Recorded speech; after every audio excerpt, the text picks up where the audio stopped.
everyone, my name's Sasha. Thanks for being here. Today we're going to talk briefly about the outer hips and why they're so important in yoga asana poses. So if you think of the hip bones, these front hip bones, and you just kind of like slide your hands out to the side, it's kind of where like the glute or the butt muscles meet this area of the front hip. It supports the leg or the thigh bone in the hip socket. It also supports the lift of the spine. And really what it's most important for is stabilizing the pelvis and widening the front of the pelvis at the same time. So you're literally creating stability and space. There's a lot of organs in this area, so if you're constantly constricting them, it's just, there's no flow in that area. So we can start literally on our feet in Tadasana. And you can think of it just kind of like not hinging to one side or sticking your hip out or your butt out or back or forward. It's just equal. So with equal feet, you engage the muscles of the legs and you're not like squeezing your butt muscles in towards each other, but there is an engagement in this outer hip, outer glute area. And then from there you lift the spine up. So it lifts the belly almost up and out of the pelvis. And the spine goes up towards the top of the head, the feet ground down, and you can widen the collarbones and the pelvis, and it feels great. And this applies to all other standing poses, whether the feet are parallel, for example, in this shape before you go into Prasarita Padottanasana or a wide-legged forward bend. Again, you start with the feet, work from the ground up, so the feet are parallel and equal. I'm not on the inner or outer edge. And as I firm the muscles of the legs, the outer hips are firm as well, and that actually creates mobility in the pelvis to bend forward. So you're not starting from a place of sticking the butt back and then pushing the spine down. You're starting from a place where the legs are really steady, and then you can actually lift the abdomen up and the pelvis and the collarbones stay wide as you go forward, and it can feel really nice. In wide poses like these, you can think of the inner thigh coming into the outer thigh. So it's like this direction, boop, and there's a firmness that comes into the outer hip area. And the same goes for poses like externally rotated ones, like triangle pose.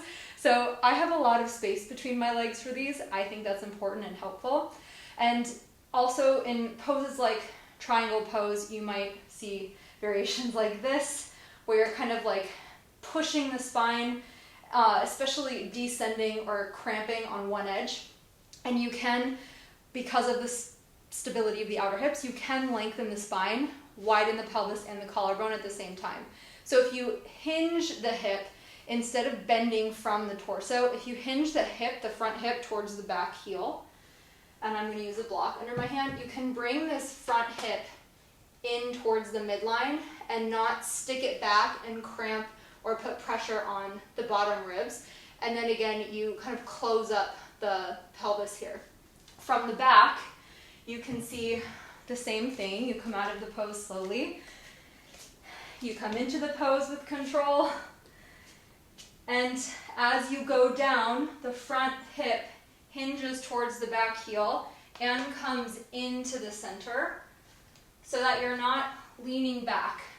And this creates a wide pelvis and a wide collarbone because this front hip is coming in.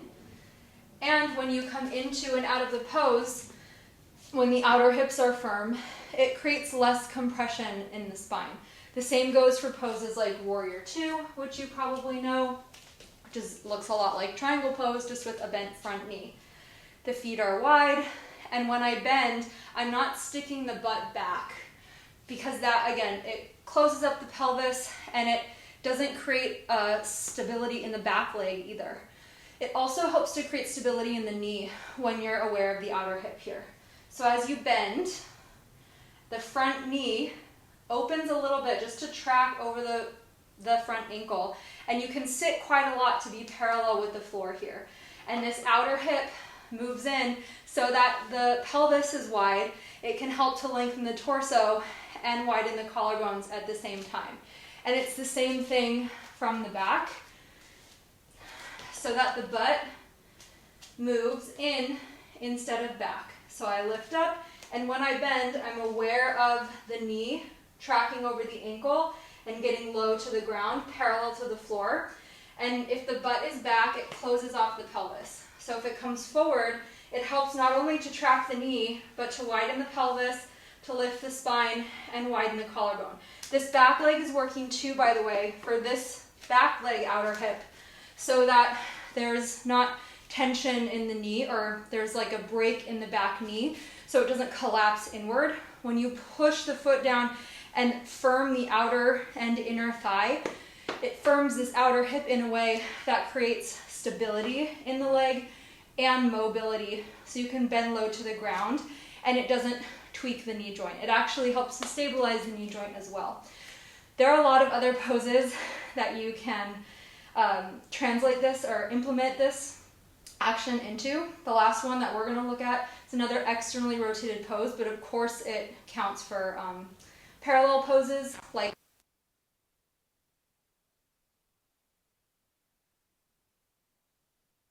on both outer hips, so that you can bend forward, make space in the pelvis and the torso.